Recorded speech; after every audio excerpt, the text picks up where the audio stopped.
Batangas Vice Governor Mark, masaya umano para kay Chris at handang tumulong dito kung kakailanganin siya nito.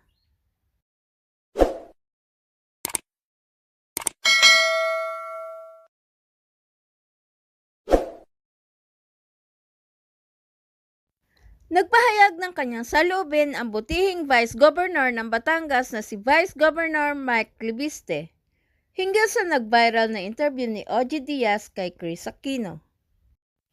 Ayon sa ipinadalang message ni Vice Governor Mark sa isang broadsheet, masaya umano si Vice Governor Mark para sa ex-girlfriend pagkatapos ng pahayag nito na meron siyang bagong boyfriend. Ayon pa kay Vice Governor Mark, hindi naman umano siya nagbago at wala rin umano siyang sama ng loob o anumang hinanakit kay Chris.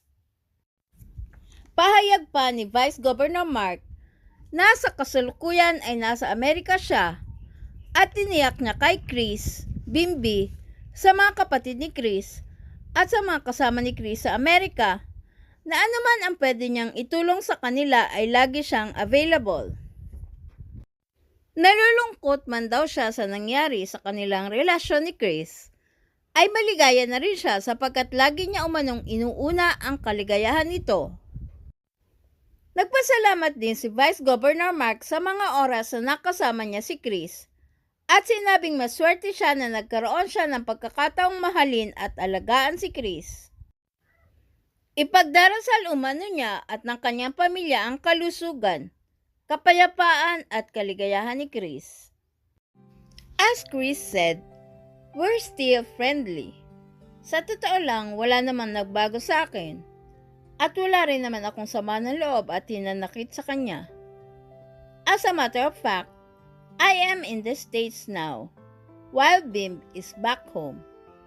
I assured Chris, Bim, Chris' sisters, and the household help in Orange County that if there's anything I can do for them, I'll be there. If I am needed in any way, I will make myself available for them immediately. Nalulungkot man ako sa sinapit ng aming relasyon, maligaya na rin ako para sa kanya. I have always put her happiness before my own, and what makes her happy makes me very happy. While I was watching her interview with Sir OG, I couldn't help but feel starstruck by her beauty. Seeing her happy brings me solace. Likewise, I admire how Bim carries himself.